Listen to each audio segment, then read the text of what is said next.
Hello everybody, welcome in.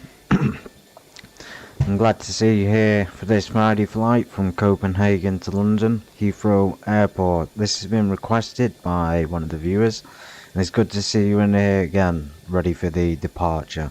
We're actually going to be flying in a 777-300, and this is a Swiss Air livery aircraft, so it's going to make a slight difference to our usual British Airways. I am having some slight issues with my mouse in flight gear at the moment. Notably, it won't show up when I'm in full screen. So I think I will have to play slightly smaller today, but it just means I can see my mouse. So yeah, here we are, we're at Copenhagen. Looking pretty impressive, to be honest. It's a huge airport. I didn't realise how big Copenhagen Airport was. And yeah, we're at a half jetway parking space here next to the terminal building. This is Terminal 3. Alright, let's get it going. We're going to get inside. We're going to do our checklists or our startup. So as you can see, the aircraft is already switched on. This is the APU that's running, so it's not really doing much at the moment. We'll go ahead and stick the battery on. We will confirm our route in a second, but as you can see, departure Echo Kilo Charlie Hotel 22 right, that is Copenhagen, and I'll go all the way down through all these cool looking sort of waypoints and checkpoints all the way down. Quite a long flight. Oh, we're even going through Brain, look at that. So hit London, Heathrow is our destination. Okay, so we switched the battery on. Let's get this beast started. The mighty 777-300, one of the best one ever produced. Adira, we're going to arm the emergency lights and stick our window heat on. It's probably quite warm as it is, but it still needs to be on. Okay, now we stick our, well, we don't stick anything on yet. We do need to request a, first of all, pushback, and we need to double check our FMC, our flight management computer, to make sure the flight plan is in. So we do our position. We know we're at Echo Kilo Charlie Hotel. That's a reference airport it's given us. Route, here we go. Flight number, we can make one up. We're Swiss Air, so Swiss Air 524. Activate. As you can see, it's appeared on there, but we do need to put the departures and arrivals in. Cruising altitude, we're going to go up to 37,000 feet. Flight level 370. Cost index is probably like 89, I think, or something like that. 89.7. Yeah, thrust limit, it should usually calculate it for you. Climb, yes, take off, climb. Okay, so it's given us a speed down there. I'm not sure how. Usually there would be another speed, and I think here saying V1 and VR. So I think 106 is our V1 speed, and 117 is our VR, 130 is our V2 speed. Good, so we've done that. Just double check this. Yeah, we'll go on departure. Departing, we double check our flight plan from 22 right. There we go. Execute that. Now check our legs. You can see it's gone on there. Departure, arrival. We don't need to do that until we're a bit closer. Okay, let's go ahead and tune the radio. 121.6. That's fairly simple. And as you notice, not like any other simulators, the numbers don't blur themselves when you're changing the dial. 121.6. Let's hope somebody's on the frequency. Okay, call sign ready to start up.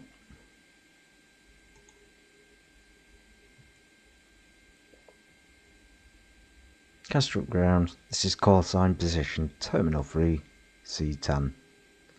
Information Papa IFR to London Heathrow. Request startup.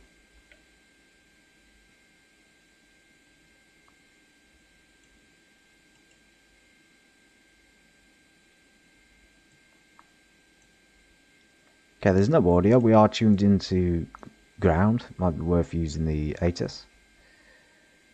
Let's switch to...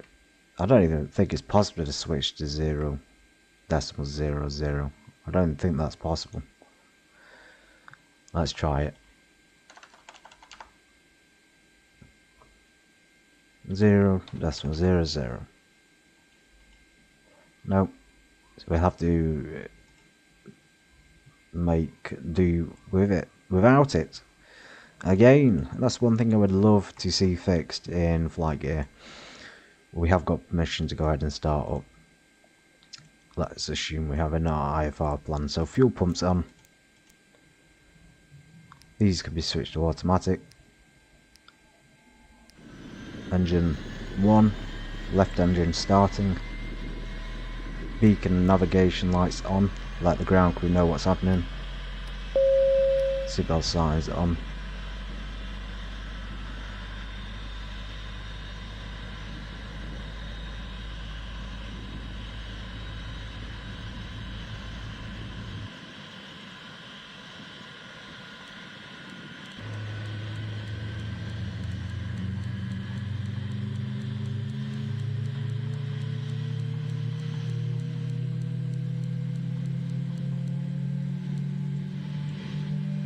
Introduce fuel. Now it's above a certain percentage, usually 20% or 25%. Start the second engine. Right, engine starting.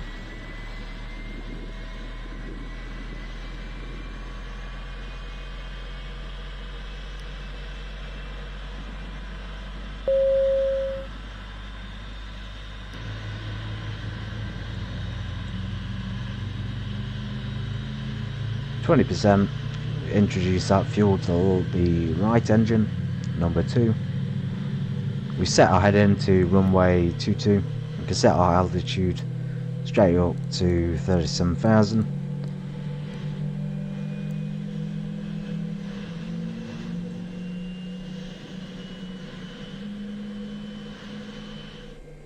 Engines have started, so now these should have gone back to the normal position, which they have. We can switch the hydraulics on, hydraulics and the electrical systems.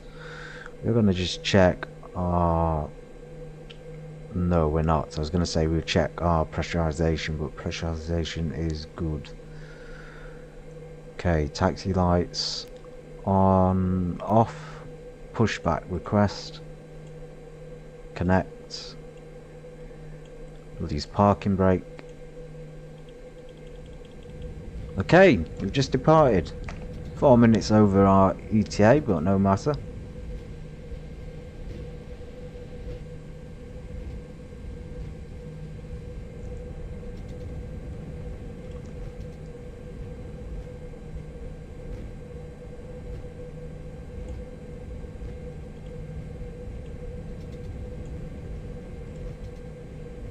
An incredible place. I will have to fly here again in the future just because of the sheer size of this airport. Thank goodness we have a map.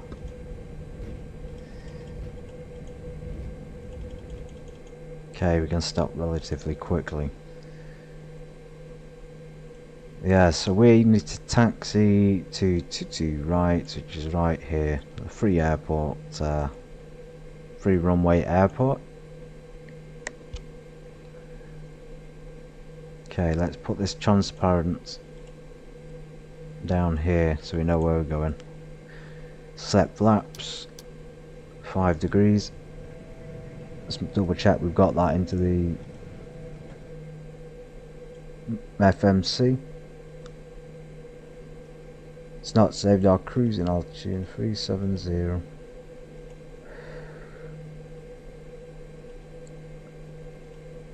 Flaps 5.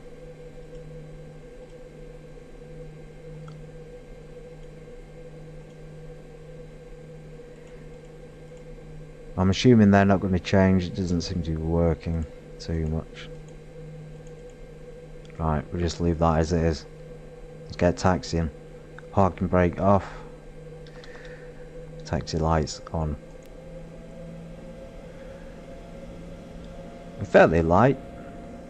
I didn't check the fuel for you. I didn't show you the fuel. We do have plenty on board.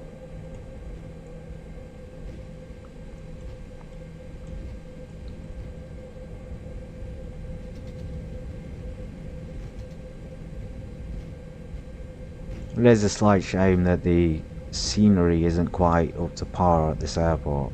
You can see where the terminal jetways are and the parking spaces, but there's no accompanying buildings, which kind of makes it look very strange, almost like a ghost terminal building. Okay, we're going to stick our auto throttles to arms. We're only got to set it 200 at the moment, just because we're not going to be climbing too fast.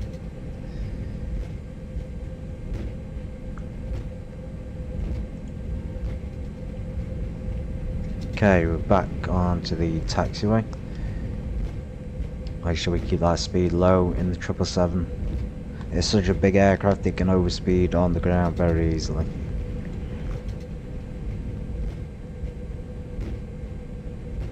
Quick check of the controls. We have elevator, ailerons, and of course rudder. Okay, we're gonna go ahead and go straight across here. It would be cool if we had a radio, working radio. Stick our flight director on in preparation for takeoff. This will be a quick departure. We're literally going to be a moment on the runway, and I think we're going to be taxiing straight on, so I can see it over there. This is 22 right, I believe.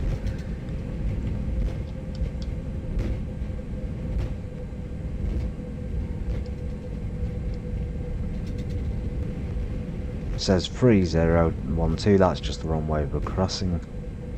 Approaching 12. Co-pilot giving us the call out. We are indeed approaching runway 12, however we are crossing it.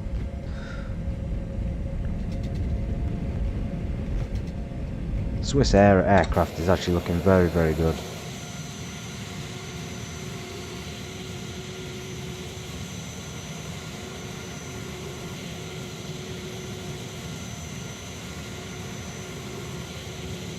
One of the prettiest planes on the game. Okay, we'll go ahead and taxi to the right. Going quite fast. Keep that speed down to about 10.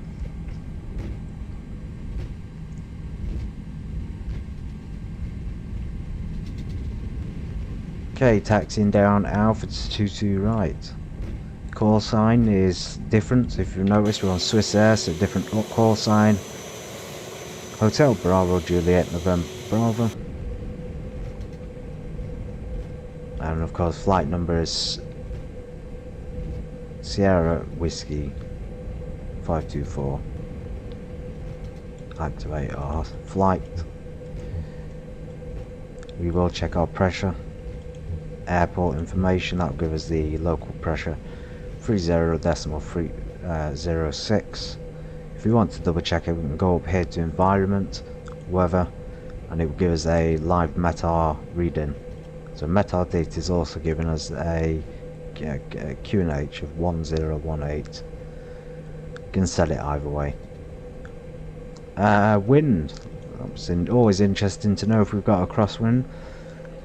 So wind is 150 at 10 knots. So there is a crosswind. It's not very strong. 10 knots is nothing for the 777. We'll apply that. Make sure we've got all current weather.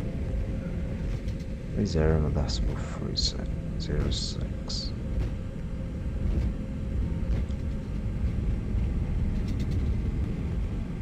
Okay, we do our pre-flight, pre-takeoff checklist. Got our flaps set, water throttles armed, takeoff lights on, 30.36. 06. Yeah, pressure sets, passengers signs on, takeoff checklist complete. Before takeoff checklist complete, and strobes on, of course.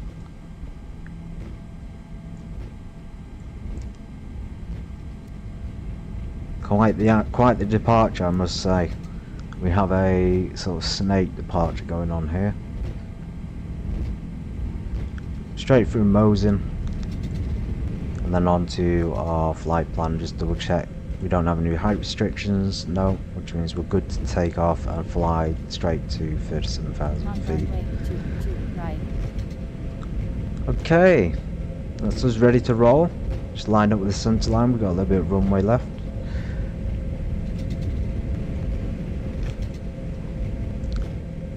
Okay, let's go. First set to N1. First set.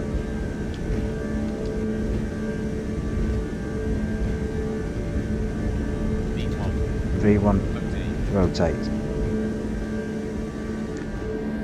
Oh, with a steep takeoff there because of the crosswind. Whew. Underestimated how strong it was. Okay, positive rate of climb, gear up. The autothrottle kicked in at the moment. Let's take that up to 240. 45.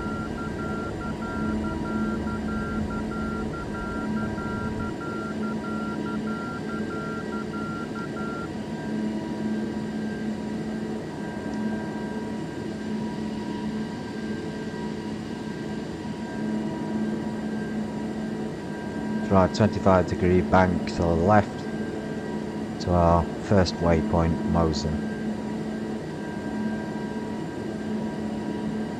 And careful not to pitch up too steeply.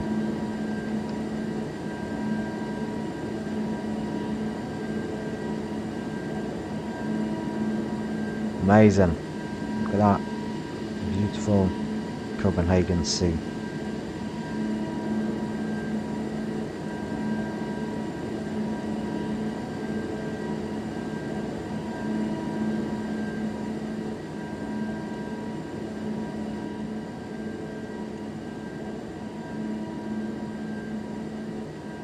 Okay, we can retract the flaps to 1.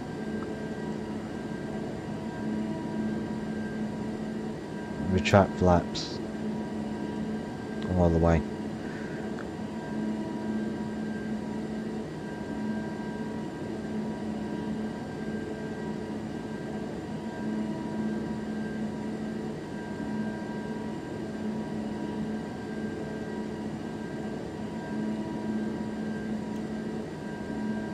Select the lateral navigation. We should do that before takeoff, but I guess it doesn't matter too much as long as the route is programmed correctly.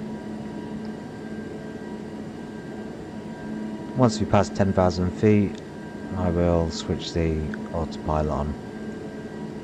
It allows the plane to fly the route that we have programmed. And also allow the pilot to take a sip of water. Okay, we have taken that slightly steeply, just because we want to make sure we've covered the angle correctly. Otherwise, we're not going to be able to make that steep turn in such a short space of time. Climbing through 9,800, 10,000 feet. Now we're free to exceed 250 knots. Climbing approximately 3,500 feet per minute.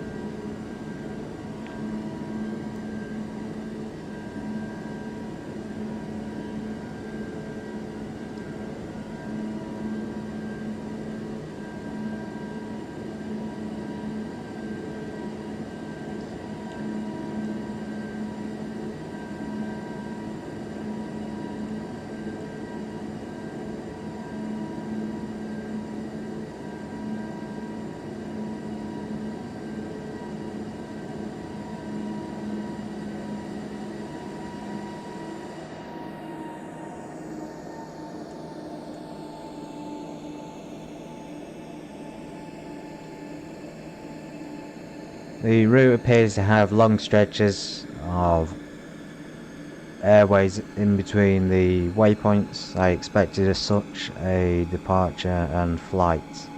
I think this is about a 2-hour flight. We have got a clock ready, but we're not going to be using it. Should probably remove that off the screen. There's no need for the countdown clock today. Yeah, so the biggest stretch is 60 nautical miles. All the way straight down to London. We are going to check where the active runway at London Heathrow is. Say goodbye to Copenhagen. Beautiful looking day though, fantastic. Okay, autopilot. Autopilot is on. Taking us back on course.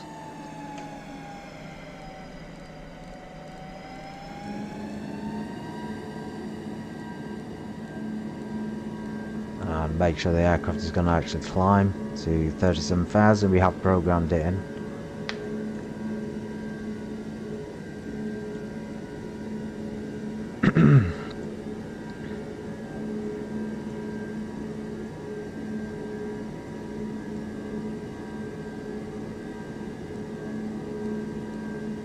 We programmed it, but it doesn't seem to be climbing, so we'll go ahead and put it in ourselves. Are some slight issues with the FMC on flight gear though, so it's expected. Okay, we could do the landing lights off. Stick our low and wing lights on.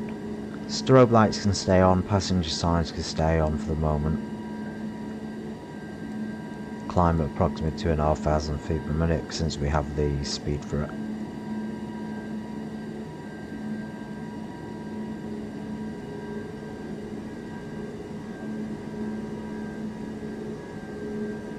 Okay, I can look at free to look at chat, free to have a drink of water.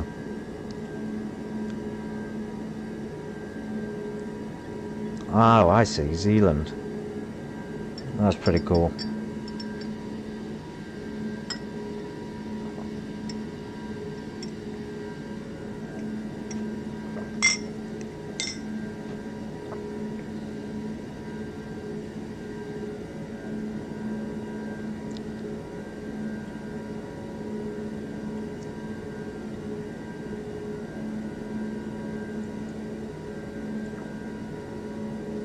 I'm assuming that Copenhagen and these areas are relatively similar to Europe in terms of the climate. Could be wrong. I'm just assuming so. Or maybe it's colder. It'd be interesting to know that. I've always wondered if you go. I've always wanted to go skiing. Not necessarily in Copenhagen, but just skiing in summer. Because I've never done it in summer. I've never really found any places that have snow all year round, but I know some places are front to, so yeah, if that's got snow in the summer, that would be pretty cool.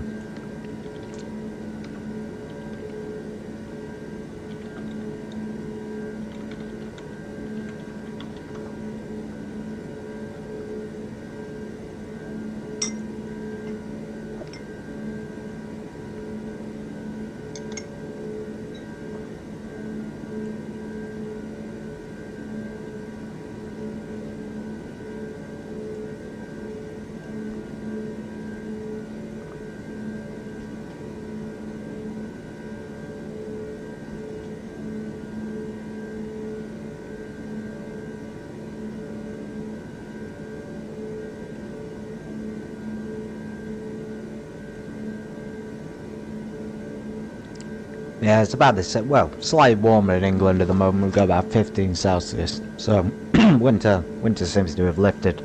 Yeah, I did just have a look online as well. The Copenhagen. I literally typed in Copenhagen skiing, and it came up with something called Copenhill. But that seems to be summer skiing, so there's not really any snow on it.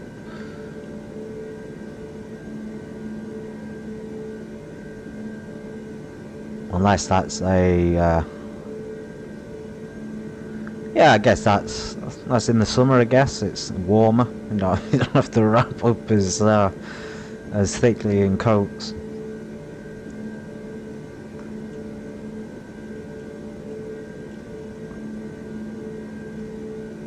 We are on track for 37,000 feet. We're currently crossing 23,000 feet approximately, travelling at 320 knots. We changed that to a Mach, so 0.27.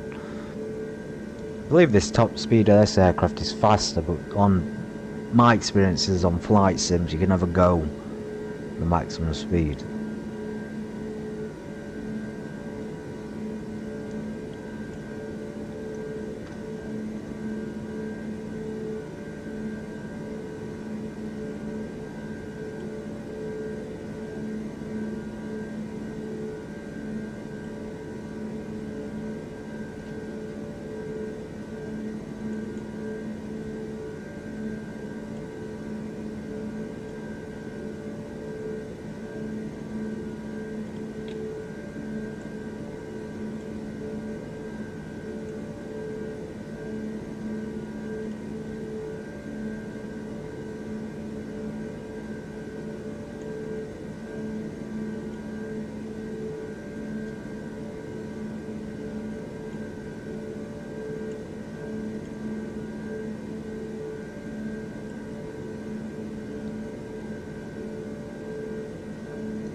Just decrease our setting rate to 2,000 feet per minute.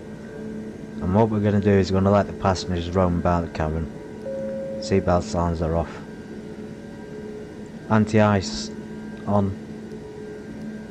And of course window heat is on as well. So we're all good. We're all good.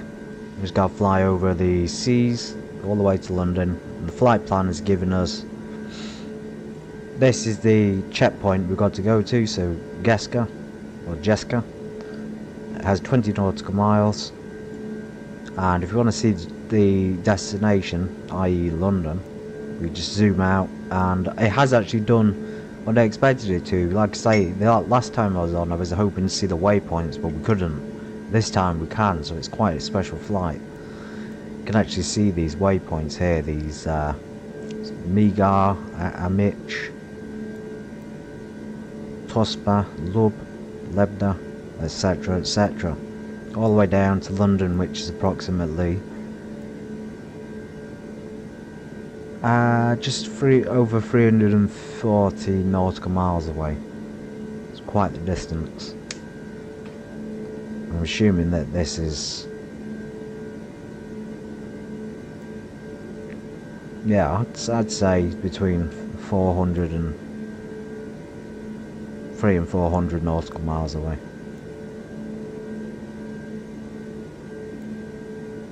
Keep an eye on the weather as well. We don't encounter any storms up here.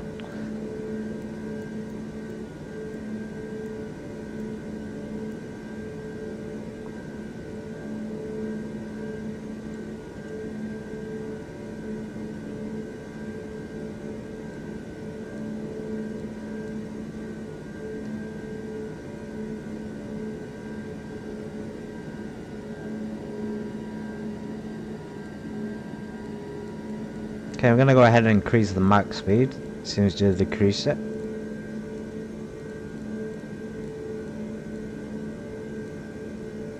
.84, decimal 84 Mach.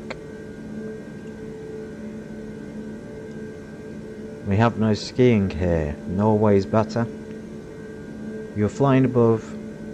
Ah, okay.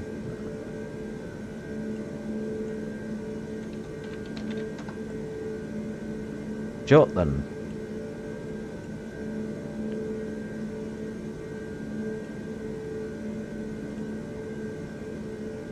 Well, I check the map. Go here to equipment map. Sometimes we can see the, well, I have anyway, I've managed to see the terrain on some of these maps, so i.e. the country sort of layout, the outline of the country that we're flying over and the locations. Doesn't seem to be giving us here. I see there on the map though we have a clearer view of the checkpoints and the other airports around us.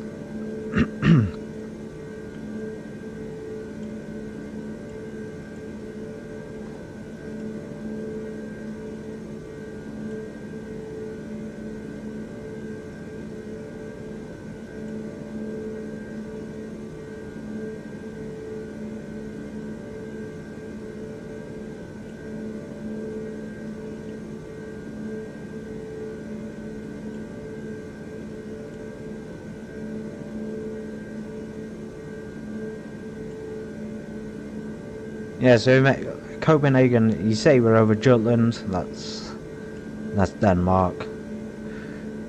I'm looking at the map now, and then we got the North Sea to cross. Still gotta go across, I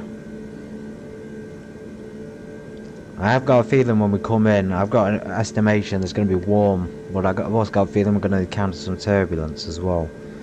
So we might have a bumpy landing and descent.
I wouldn't know the truth, but I wouldn't know, to be honest. I haven't been. I'm looking at them. I'm looking at a map for reference. I hope I'm pronouncing Esbjerg. I can see it just on the west coast of Denmark, near a place called Bramming and Tulsmark. Seems to be another. It has its own airport. That's cool.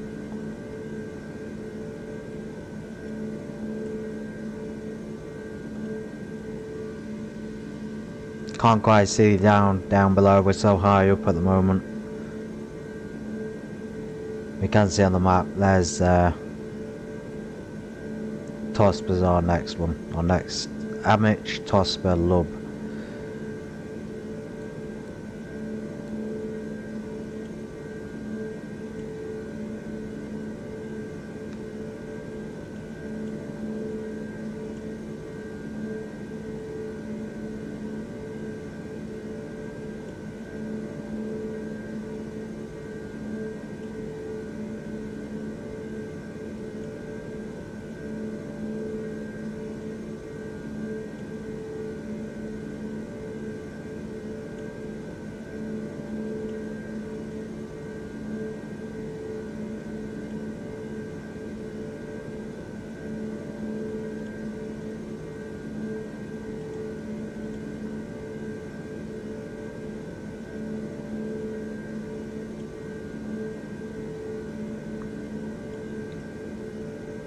Switch the crossfeed on. I've not used this yet in flightgear,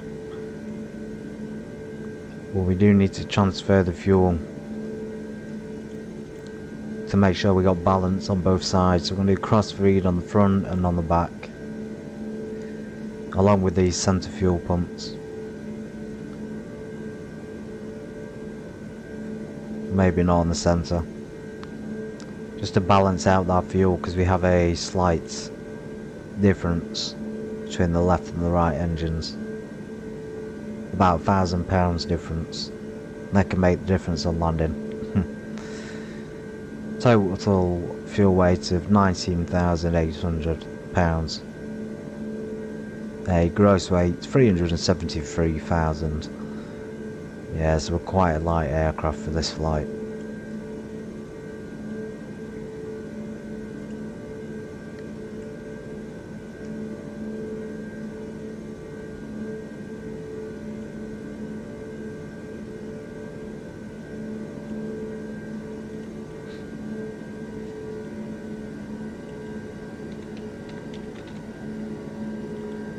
I imagine that'd take quite a while on the ferry from yeah, that's quite a stretch of water to travel across. Harwich till 2015.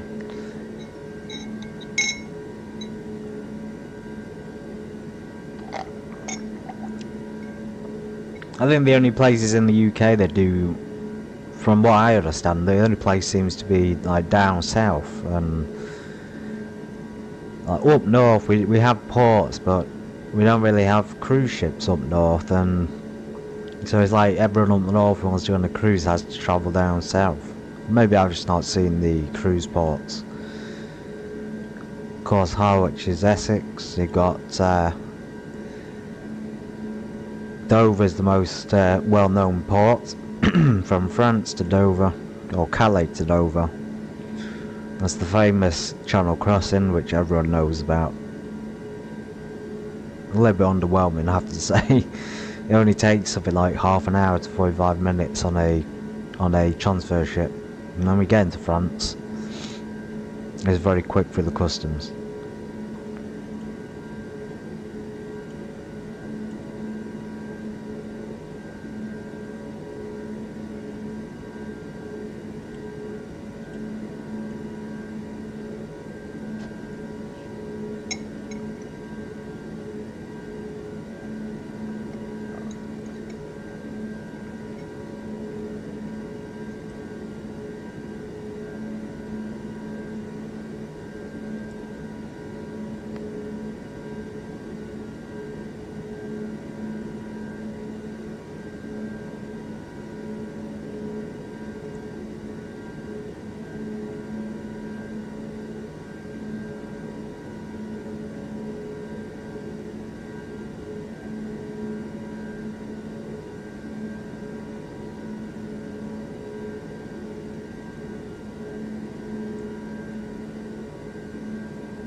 Just excuse me for a moment, I'm going to step away from the cockpit slash flight deck and grab a refreshment. I'll be right back.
Alright, I've returned to the flight deck and you're not going to believe this. I've just checked the METAR for London Heathrow Airport, which is our destination.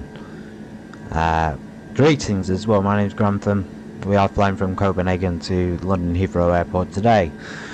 Yeah, the METAR for Echo Golf Lima Lima, which is London Heathrow, is giving us a very strong crosswind. In fact, it's at a 90-degree perpendicular angle to the aircraft on final, so that should be interesting. We have a 12 knot perpendicular crosswind, if that makes sense. The active runway is runway 9, so we can use 9 left or 9 right. For me, that's a little bit worrying. We have got a lighter aircraft, but for even so, for a 777, we don't really want to be throwing the aircraft all over the runway. You know, it's still a giant steel machine, so we don't want to potentially kill the pilots. We don't have to worry too much about the passengers because we haven't got any on board today. But in general, though, we don't want to be. This is going to be a bit of a nightmare. I'm going to do the calculations for the point of descent and rate of descent now, so we know. So everyone knows how it's done again. I have done it on the previous stream. If I haven't watched it, go and check it out. It teaches you how to do the point of descent and rate of descent calculations. Very simple, by the way. It doesn't require much, but since I showed that, I kind of got into the mood of showing it or doing it every single time now, rather than just estimating it.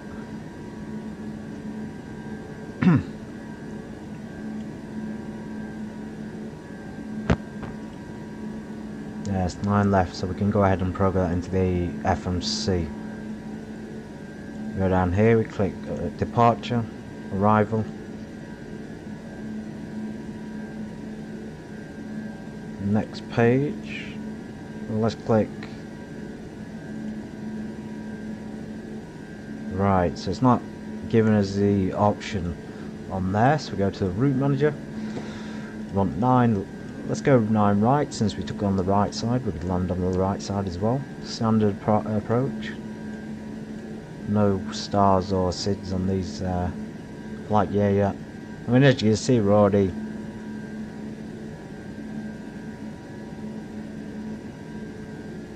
It's given us a Hamburg Vortag there.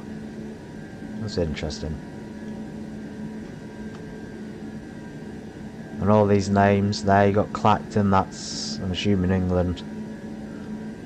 So I think from a flight time point of view, we're actually doing pretty good. And we seem to be approaching the halfway point already. There you go, runway 9 is programmed in. Yeah, check the map. Almost halfway there already.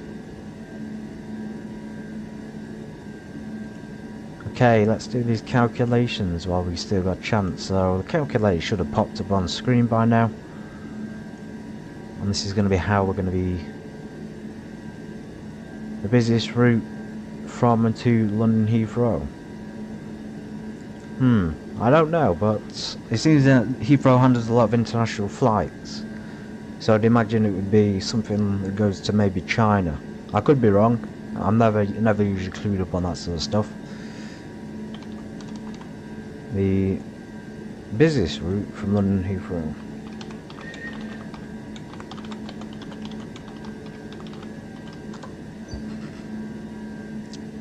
Well, apparently, according to a quick internet search, New York is the busiest route, then Dubai, Doha, Dublin, Los Angeles. Yeah, I suppose that makes sense. I mean, once upon a time, up north in Manchester, at Manchester Airport, I actually flew from Manchester Airport to Florida on a Boeing 747. That's really interesting. I was a part of history and I didn't realise it until now. And the reason is because Manchester Airport up north doesn't have those routes. It doesn't have any 747s anymore. There's no 747s taking off or landing there anymore, so that's really cool to have been a part of that. Obviously now they're flying to Florida and New York and things from London. It makes sense from an economic point of view, I guess. The last few years has been hard on airlines with the lack of travel and whatnot. But then they made a boom back, so everything's back on track. And Copenhagen is to Stockholm, I think, every 16 days. Yeah, that makes sense. So apparently it's New York from London Heathrow. That's the busiest route.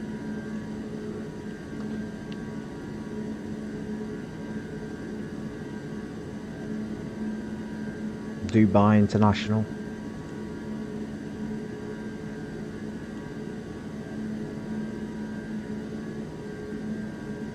To be fair, you can fly a few of those routes on a lot of airports. I'd only go to London if it meant saving a couple of £100, but that won't usually work for long routes.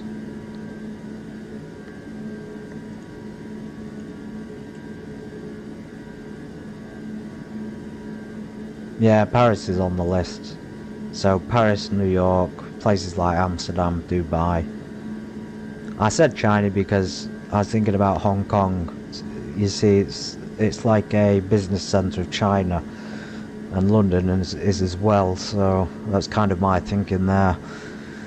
Maybe Stuttgart and Schiphol. Yeah, Schiphol Airport. Stuttgart, maybe. Yeah, maybe.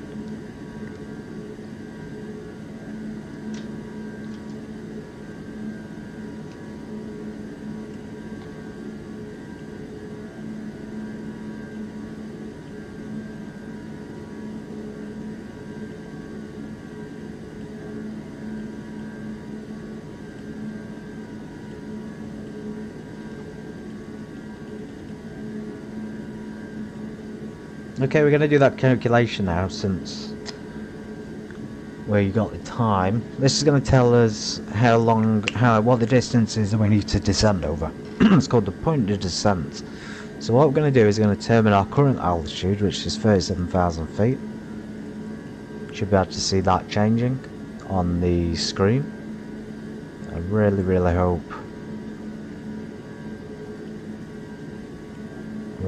hope it is. 37,000 feet. And we're going to minus the desired altitude. So we're going to minus, we want to get down, let's say at 12,000 is a good height to get down to. So we need to descend by 25,000. That's the first step. Second step, we need to now multiply this by 3. So 25,000 times 3 is 75,000. We divide that by 1,000, or remove a decimal point. 75. So we've got 75 nautical miles to descend. This is a fairly simple formula, which you can use yourself on Flight Simulator. So 75 nautical miles is the distance for the point of descent. Now we do our rate of descent, which is for a 3-degree glide slope, we simply multiply our ground speed by 5. So our ground speed may be 300 and times over 5. So we have to descend at 1,500 feet a minute. Just going to write that down, 1,500 feet per minute. That's a basic way of doing it. I'm sure there are more complicated people who want to overcomplicate such things. I mean, at the end of the day, it's a little bit of a guessing game and estimations and things. No matter how much maths you try and do, it's always going to be a guess based on the radar distance.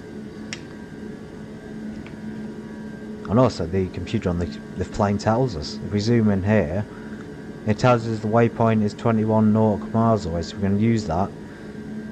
When we're over here somewhere, maybe we're Tulip or Eham, we do have to go over, just about going over Schiphol Airport as well. But when we're about here, we can say, well, actually we got, you know, another 50 nautical miles or so to descend, which is all we need really.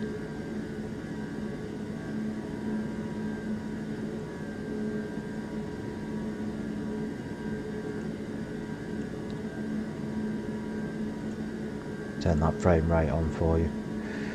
Not too great in the air at the moment, to be honest.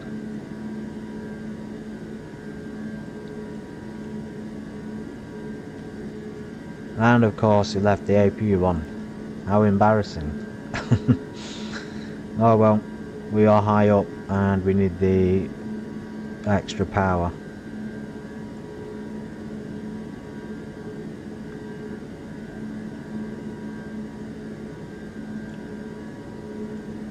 So we're about 300 nautical miles away from London at the moment. Second stretch, halfway there.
just I just had a thought actually regarding our European flights. So if you're new here or maybe you're not new, you'll probably know or won't know that we I do a European flight 3 times a week. So from on Monday, Wednesday and Friday, I usually fly from somewhere in Europe to another place in Europe.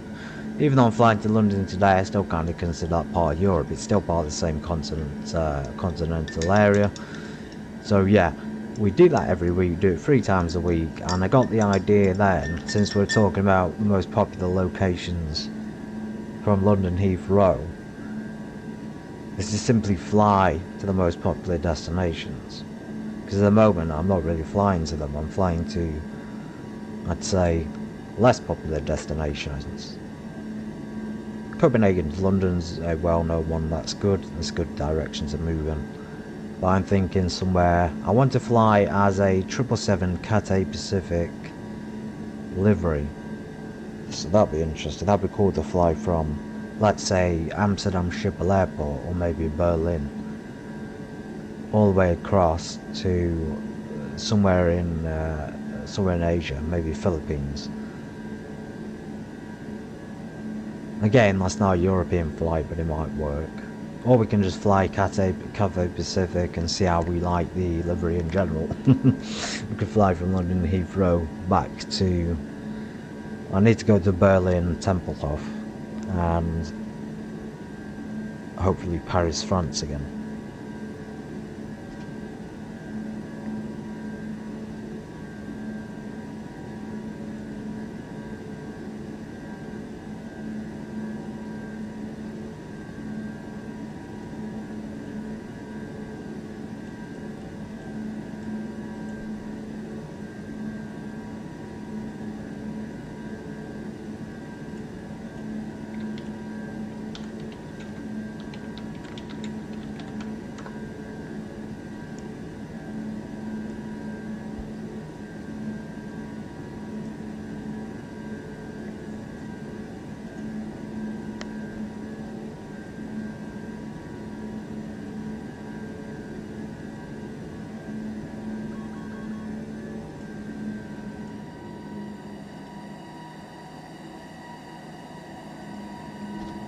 Yeah, given a wall and altitude allowed by the computer.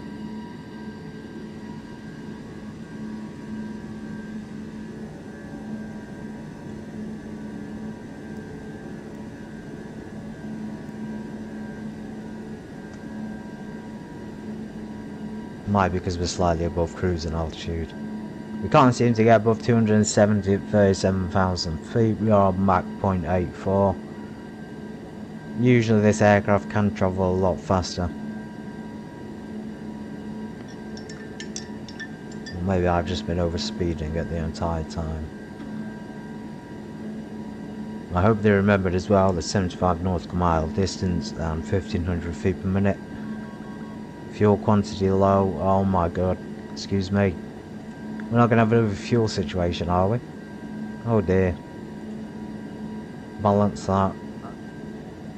I thought we'd figured this out last time. Last time we flew into Krakow, we were running out of fuel at the end there, but it seems we're running out. We may have to divert to Schiphol Airport for a refuel.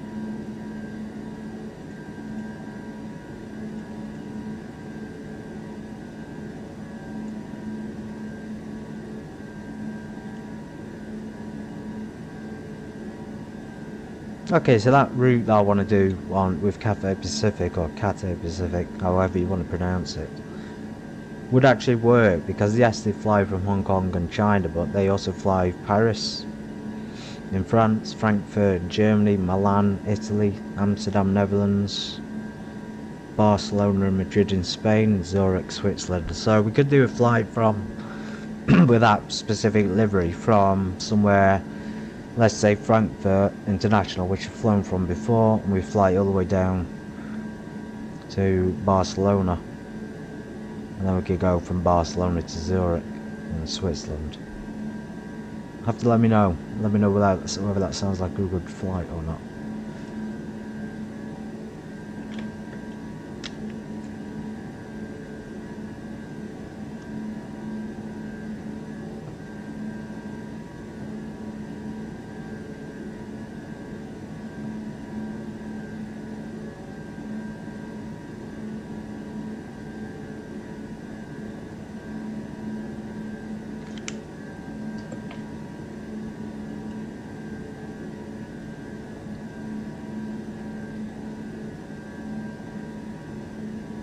Yeah, I am looking for a challenge. DVO.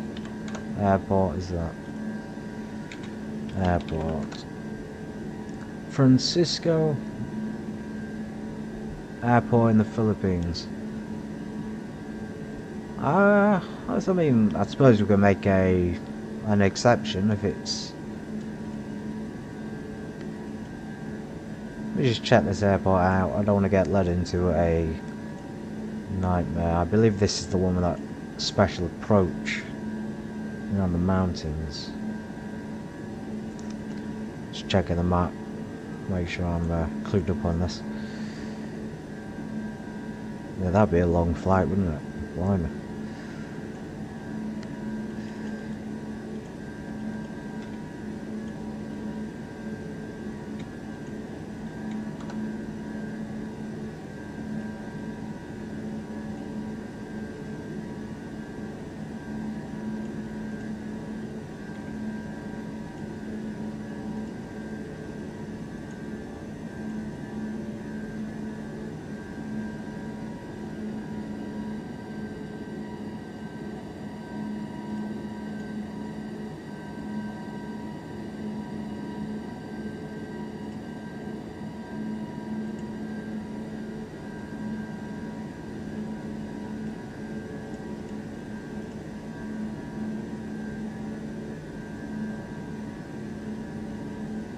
Okay, our aircraft has actually intercepted the Schiphol Airport RLS system. It won't use it, of course, we're just flying over it, so we're actually over Netherlands at the moment. We're having an issue with the fuel. I will go ahead and use God mode, so we're going to go ahead and refuel the tank in mid-air, magically. Ever so slightly. On both sides. There we go, about £12,800 now. That should last us the rest of the trip.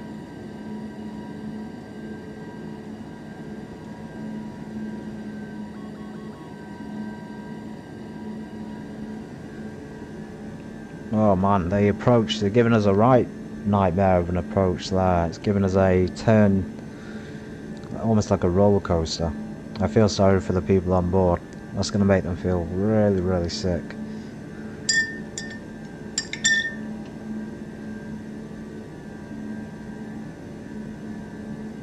I suppose that's just the way it goes. That's just the waypoint. And I suppose if we get to Ock, we can manually fly to the runway, I guess. That might work.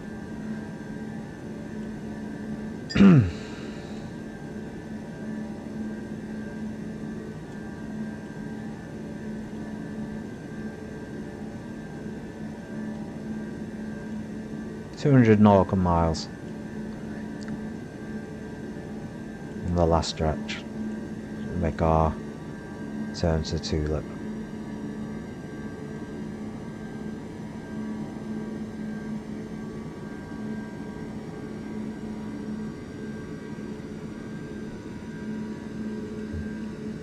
Very handy tool actually, pilot GPS position.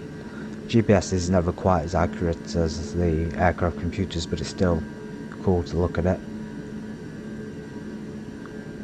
Yeah, it's accurate. We're over the Netherlands, that's where it's saying we are. And of course we do have the built-in descent rate calculator there as well, if you want to use that. I suppose we could change that now on R370. Target flight level, what, 12,000. Initial ground speed,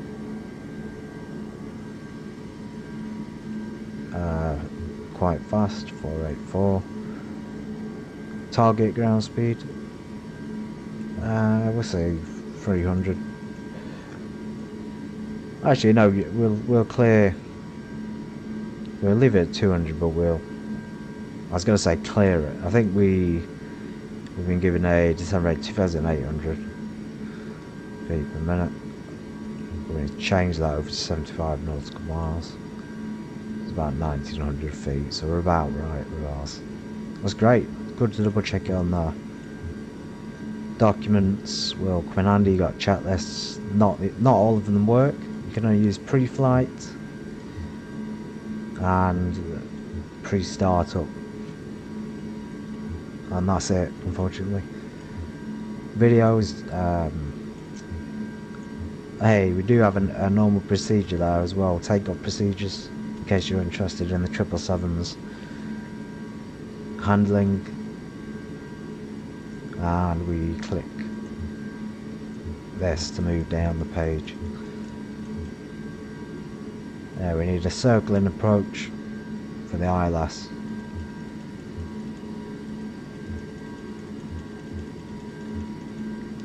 Something like that. That's our approach today. We're going round.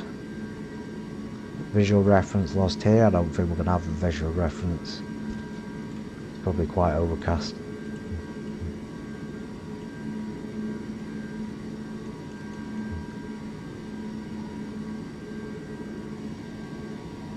You see there, we're just passing over the channel, I believe. There's Netherlands in the slight distance.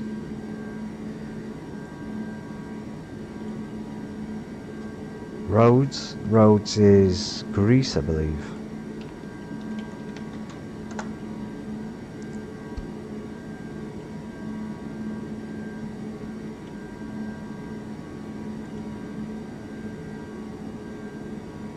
Yeah, some really cool history in Rhodes and in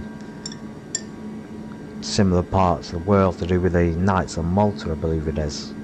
I believe they were in Rhodes when they were attacked by the Ottomans many hundred years ago now.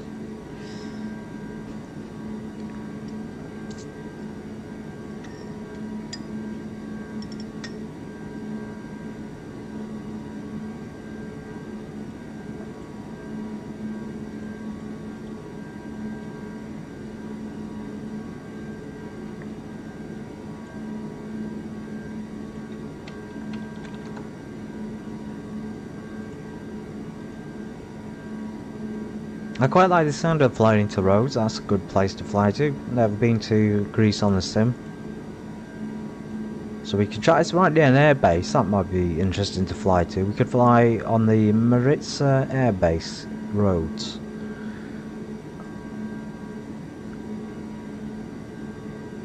And I'm thinking Turkey, somewhere in Istanbul. And maybe Istanbul and up to, or Macedonia. We're talking about the south of Europe at this point, borderline Middle East. Yeah, so really pushing out of the European sphere. Not quite got the budget to fly international just yet. The airline's still developing. Grantham has taken quite a large salary.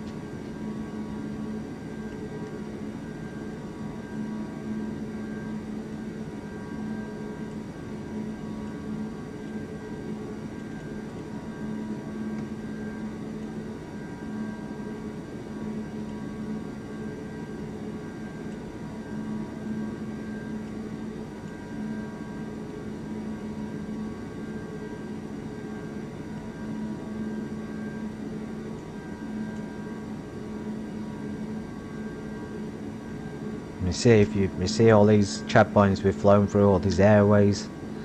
We've come quite the distance in a short amount of time. I have to say we're coming in well under our estimated ETA. Hey, we just flew through Spy, Tulip, now we're into Redfer, and then Artov, Clacton, Dagger, Brain. Some interesting names on these waypoints: Match, Tottery, BPK, Brookmans, Ockman. And we don't have any height restrictions until we get down to the glide slope, which is good. Of course, we'll have to use our brains a little bit. We can't descend 37,000 feet in this small amount of time.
Make sure we set our aircraft to hectopascals. I talked about this briefly before, but in the United Kingdom we use a different pressure system. We use HPA, hectopascals, whereas the United States uses a standardised inches. It doesn't matter because we're on an aircraft that has both options, but I suspect that pilots from England and London would set it at hectopascals. The pressure in London is actually lower, so we're expecting a pressure of 1011. It's borderline standard pressure, but also slightly low as well. And we've got that crosswind, 12 knot crosswind to worry about.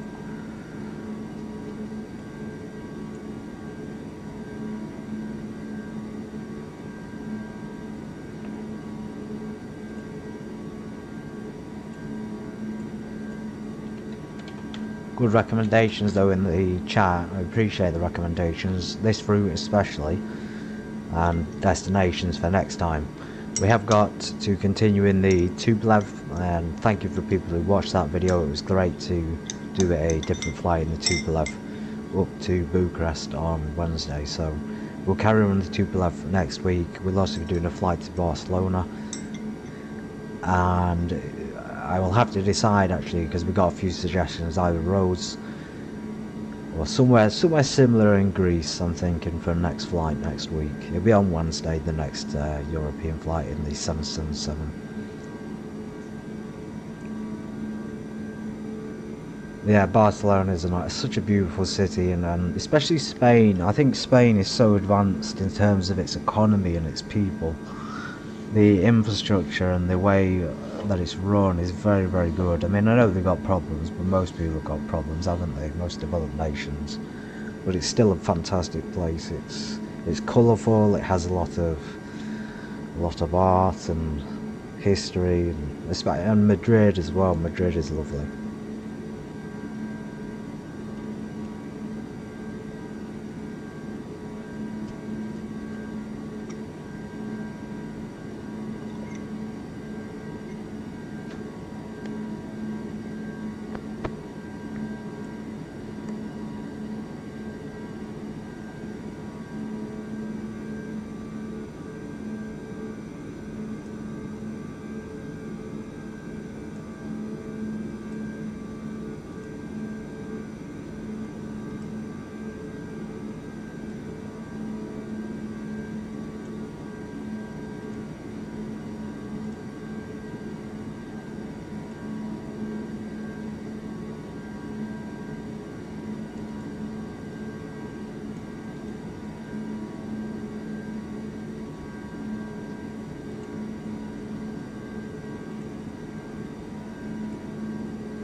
So there's the crosswind that I'm talking about in London Heathrow.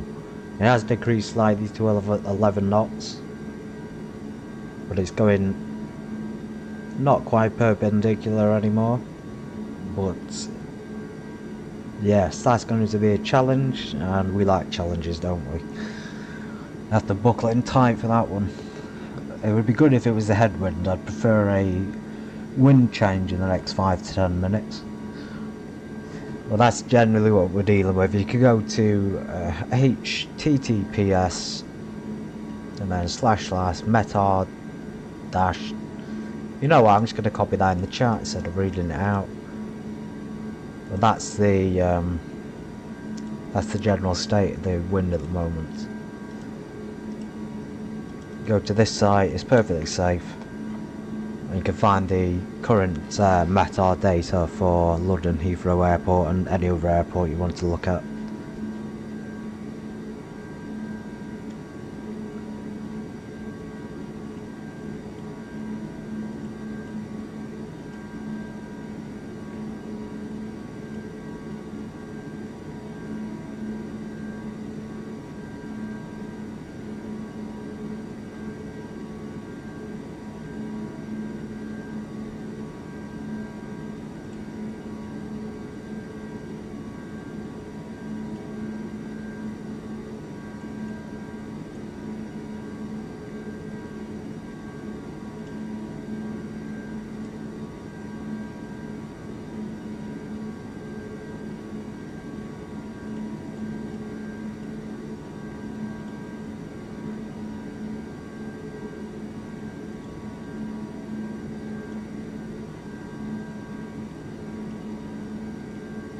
Okay, we're about 86 nautical miles from the destination, so that means we can start descending momentarily. So, ladies and gentlemen, this is Captain speaking.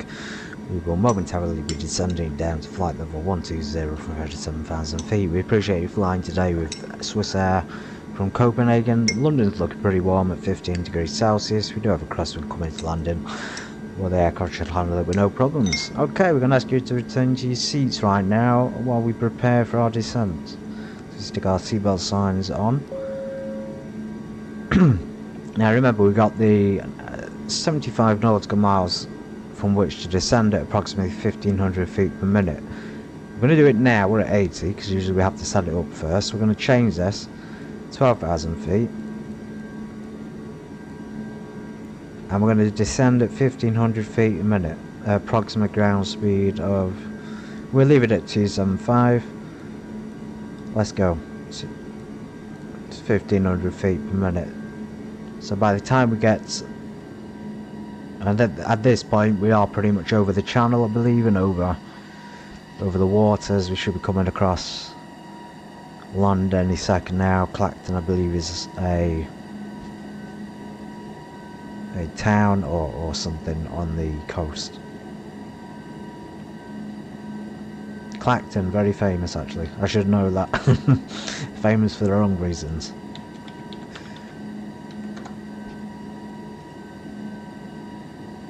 Yeah, Clacton-on-Sea and Essex.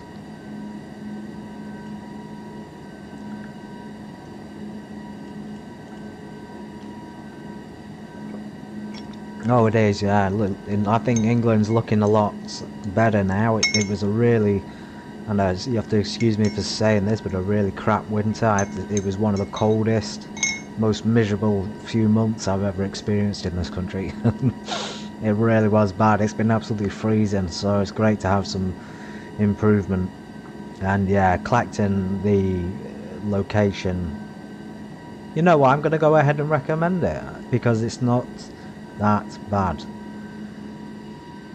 Like most seaside town, they're just not as popular because of international travel, of course, and people go away rather than going into their own country for a holiday, which I think is a little bit disappointing.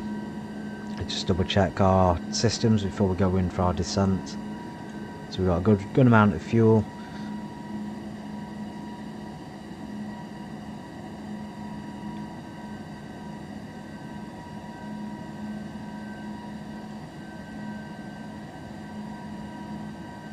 Yeah, just over the waypoint now. Should be able to see land by the time we get to Brain, hopefully. Let's hope our brains work on landing. Okay, pressure's still good. We got 30.00 on the inches, which is 1011 on hectopascals for London. We'll change that in a second. It'd be cool if the personal computer here would change it into hectopascals. Excuse me.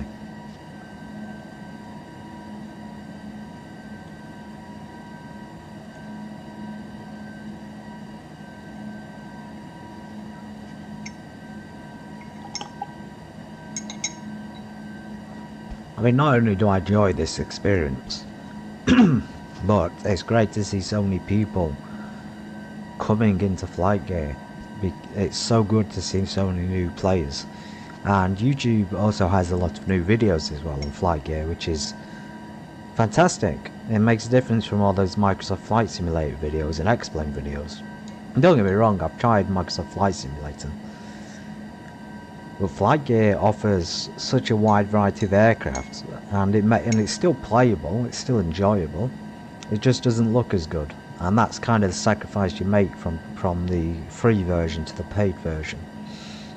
And then there's X-Plane, which hopefully I'll be upgrading to on Sunday, so by Monday I'll have X-Plane 12, and that will, as I've said, elevate my streams and hopefully bring in some more aviation enthusiasts, and I'll be using that for the 737.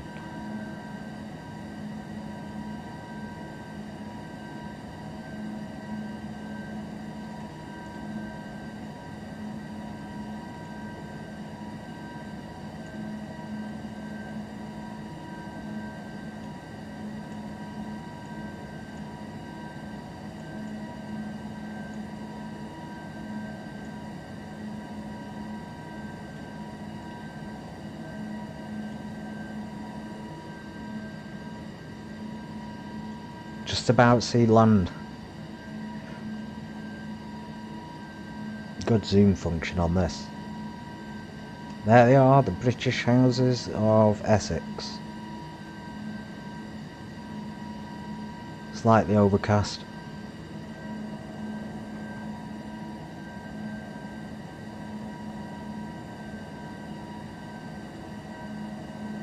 Go ahead and start, reduce to 300.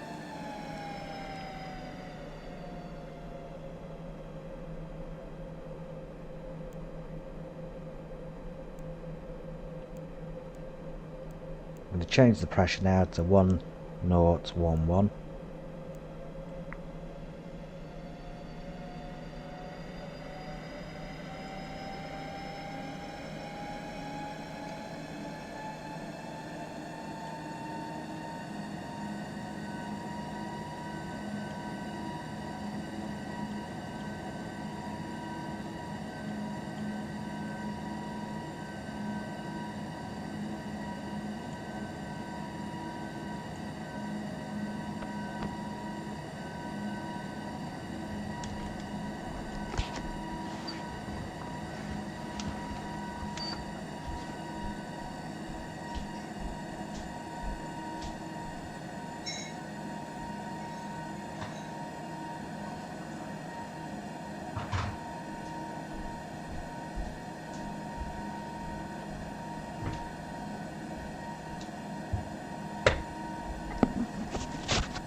BBK, BPK, down to OC, and that's the last waypoint on our leg route. Last route or leg on our route from Copenhagen. It's been quite the flight, 1 hour 30 minutes so far. We're well ahead of schedule. That's what you get when you fly with Grantham and my airline, of course, which I own. I don't own Swiss Air or British Airways. I have my own airline though, which hopefully I'll be flying in soon. So far I'm only self-employed for these airlines, not on a contract.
Reduce our speed right down to 240 for preparation for landing. We're nowhere near the landing height, of course. I'm going to make sure we're at the right speed though. And it also helps us to make the most of the distance, so if we're going faster, obviously we'll cover more distance in a shorter amount of time. So it just allows us to descend over a longer distance.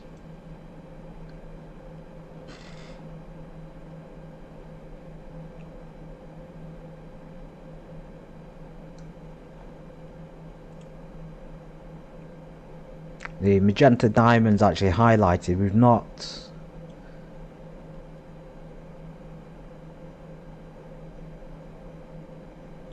actually, the computer hasn't registered the correct runway on the ILS system. That could be a pain in the butt.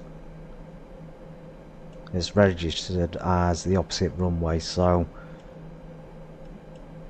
now it's quite difficult to program it. You usually can't program it in unless you do it on the FMC. Let's go navigation. So we got ILS 109.5. You notice I'm doing it on the FMC and not the radios. That's because the 777 doesn't actually have an ILS frequency programmer, but the FMC does. So we're going to go ahead and check the data.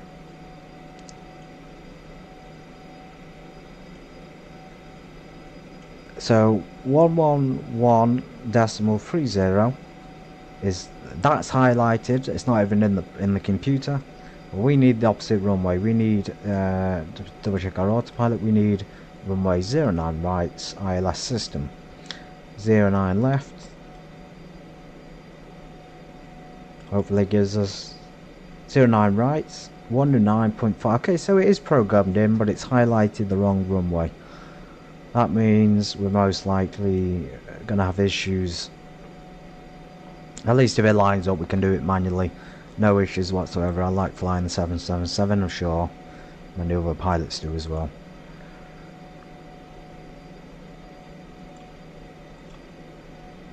Go ahead and increase our descent rate to 1800 feet. Nice steep descent there over London. Should be able to see the airport momentarily.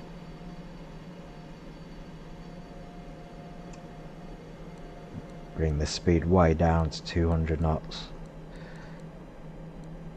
Arm our speed brakes. Landing lights can go on.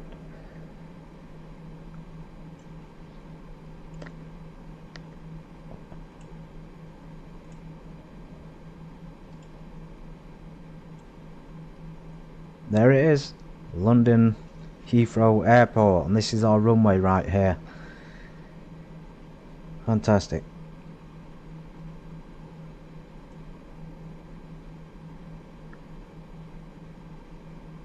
Now the ILS has highlighted the correct runway. I'm noticing a bit of an issue though.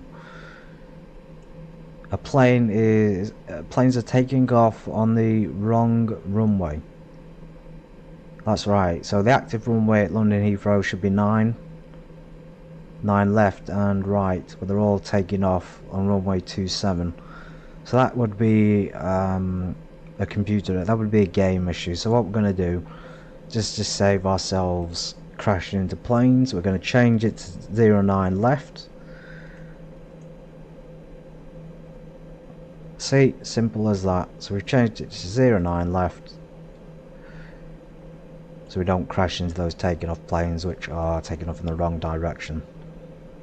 Should always land with a headwind. Land and take off with a headwind if you can, or a crosswind.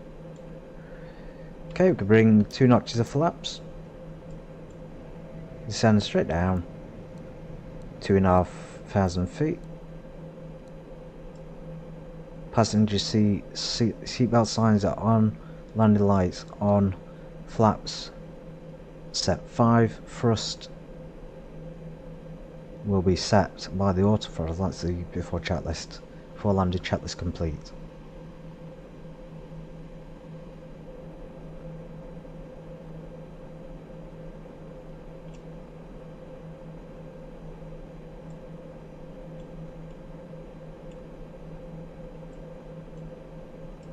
I suppose if we want to change the ILS ourselves, we can. 110.3 30, and there we go. We can change ourselves like that, just to reassure the co-pilot and myself that we're not actually going to land on the wrong runway. Awesome. To turn the map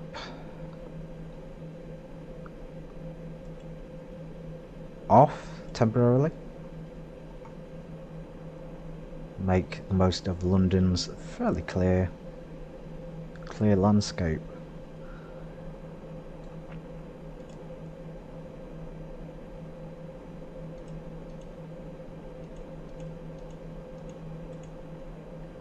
If you're enjoying this, please show your support or your appreciation as well, so that I know to repeat these flights in the future. Thank you.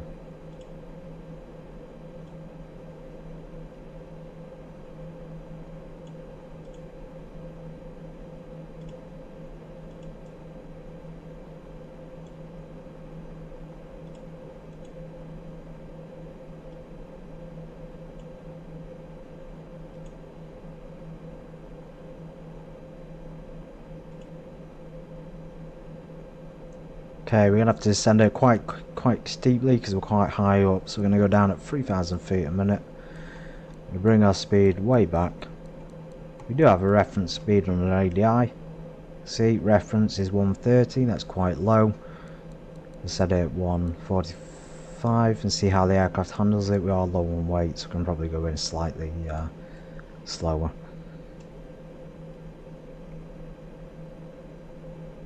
Straight down to 2,000 feet. Should intercept the ILS localizer.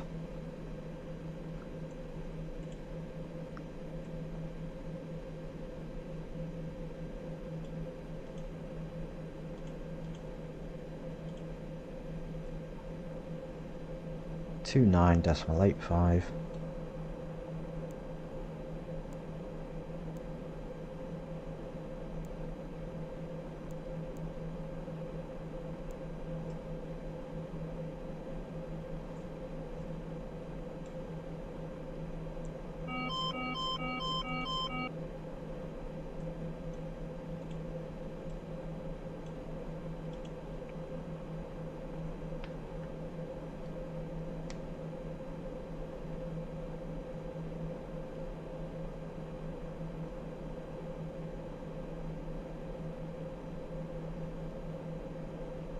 And for some reason... LNAV doesn't engage. We forgot to program or activate the route Oh manager. no, we have a slight issue. The route manager was programmed, but now it has unprogrammed itself for some reason.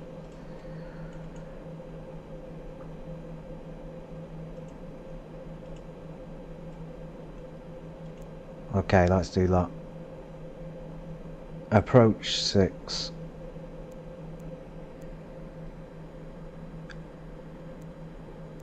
I wondered then why we weren't turning, but the lateral navigation chat, it must have been when I changed runways, it didn't continue the flight plan, which is a little bit odd.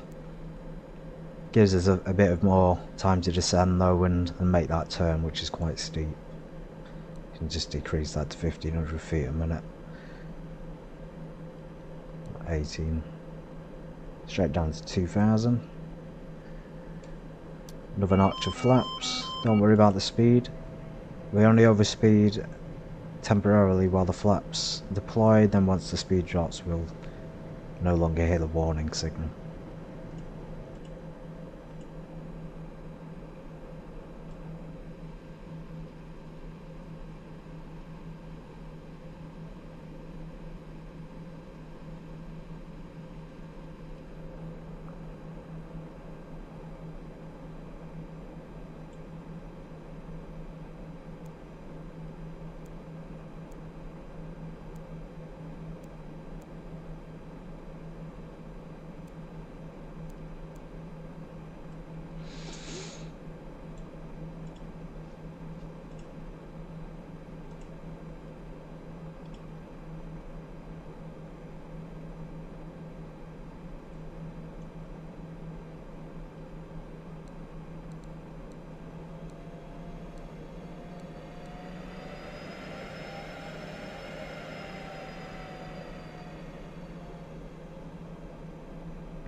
Okay, that 180 for now. I thought we were slightly closer because we've had to do a longer turn onto the final.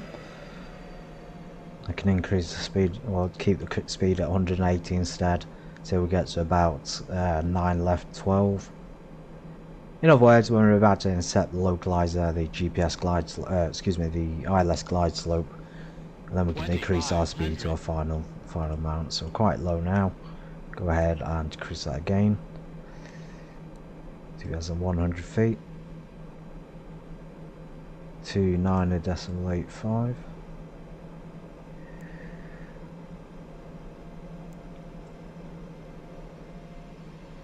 Very, very low approach into Heathrow Airport.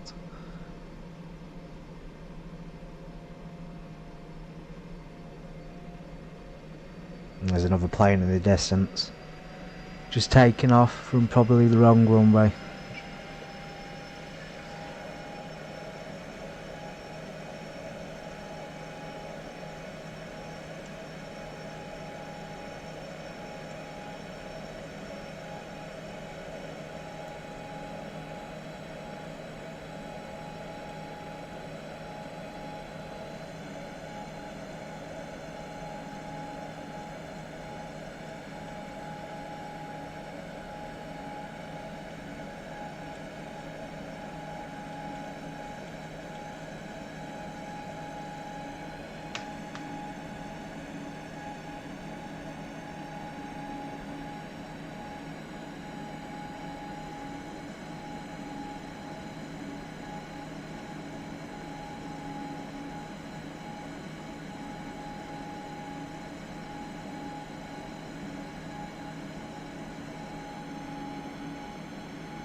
Don't usually have issues with autopilot or lateral navigation, but today we are. Suspect the 777's calculating his turns and thinking he can't do it, so it's taking him slightly wider than it should. Nonetheless, we're on the downward leg now towards the runway. Almost there, indeed. It's been a good flight, actually, quite relaxing. I hope everyone's been enjoying it. And if you're new here and want to see more like this in the future, then the only way you can let me know is to, you know, comment and give it a thumbs up and whatnot, and that helps me to see who's liking it and who isn't.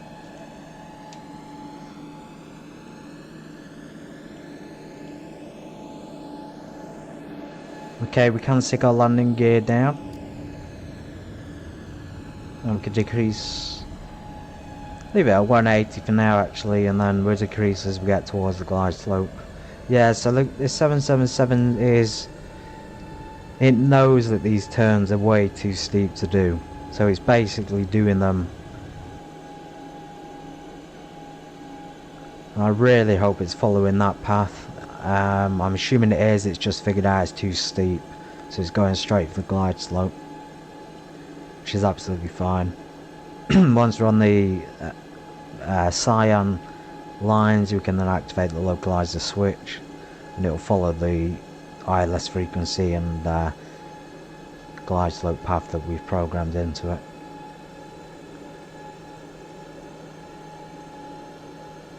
Anti-ice can come off. We'll put it on auto. Don't need it so low down. And after all, it's about 15 degrees in London City.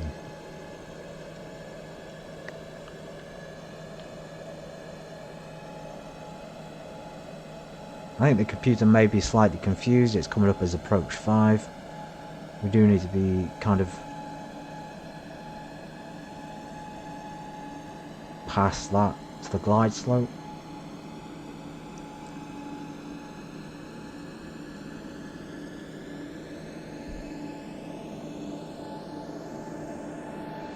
Started to think we should just fly this thing manually at this point. It seems to be all over the place.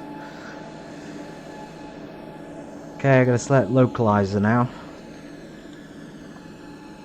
You'll notice lateral navigation hasn't gone off because it's not got on the localizer just yet, although we are at the correct height for it.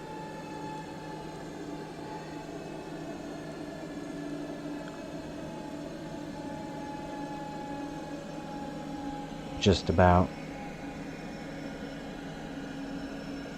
Hopefully the lateral navigation will go off and the localizer will start to be working. Or we could just go ahead and select approach if we really wanted. Gears down, flaps are down. Slow down to 160. It's 5.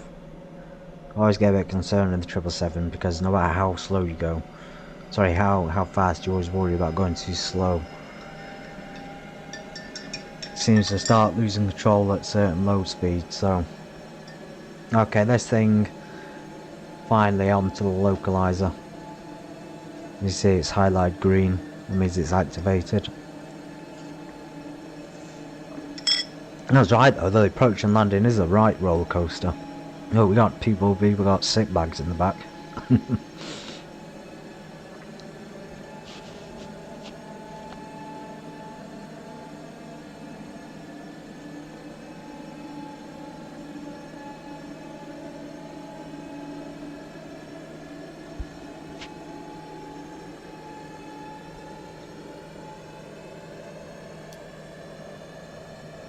20 degrees of flaps set, gears down, speed brake armed, landing lights on, before landing checklist complete.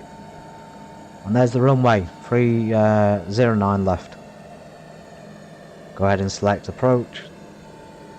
We are above the glide slope right now, so we may have to fly this manually. Let's hope it lines up. Slow down to 155, really push the aircraft.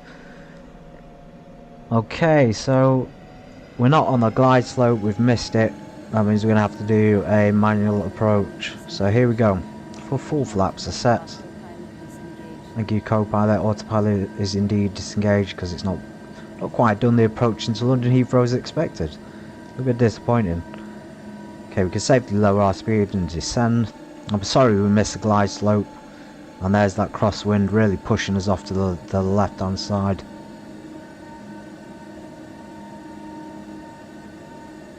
Quite a lot of crosswind.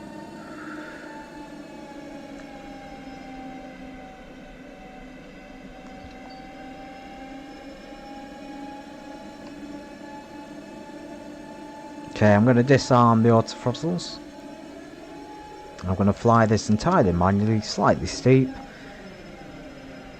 I appreciate if you're watching this, you're probably thinking, wow, this guy doesn't know how to use the autopilot, but trust me, I do. I think it was that change of approach at the end there which has messed the system up. So we'll have to figure that out next time. There we go, it's actually coming quite well.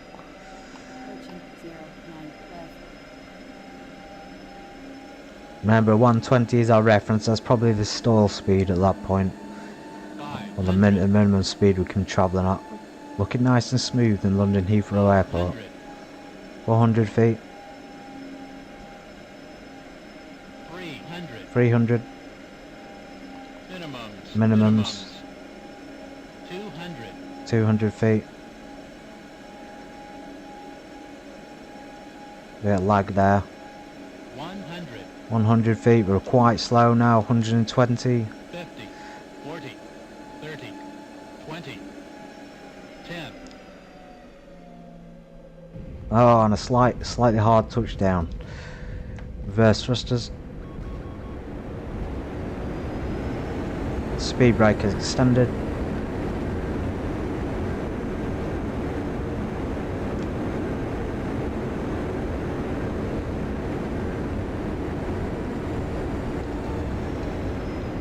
Reverse thrusters are disarmed.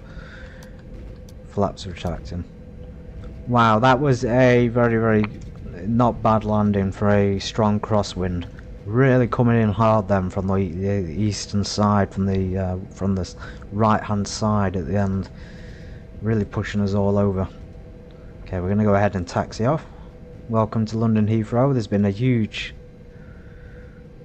drop in frame rates. I'm sorry about that. That's a lot of new things happening which I'm not usually experiencing on stream. Yeah, usually it's quite good at maintaining at least 30 or 40 frames in busy airports. Okay, we can turn our taxi lights on, strobe lights off, and the other lights off for now.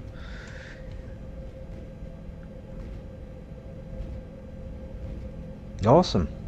If you like that landing, let me know. Actually, I'm not too impressed with it. It wasn't the worst. It wasn't the best.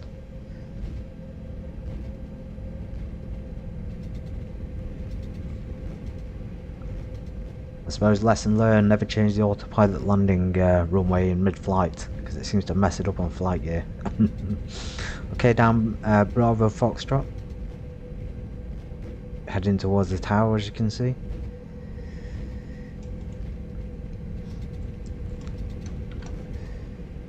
For such a relatively poorly modelled airport, although it looks alright, it's still fairly poorly modelled compared to most other simulators. It's actually causing a heck of a lot of frames to be dropped. Okay, we're going to go ahead and taxi right over here. I don't know if this is a parking spot, we're going to use it anyway. We've got Virgin Atlantic in the background, probably flying off to Australia or something. Okay, taxi lights off.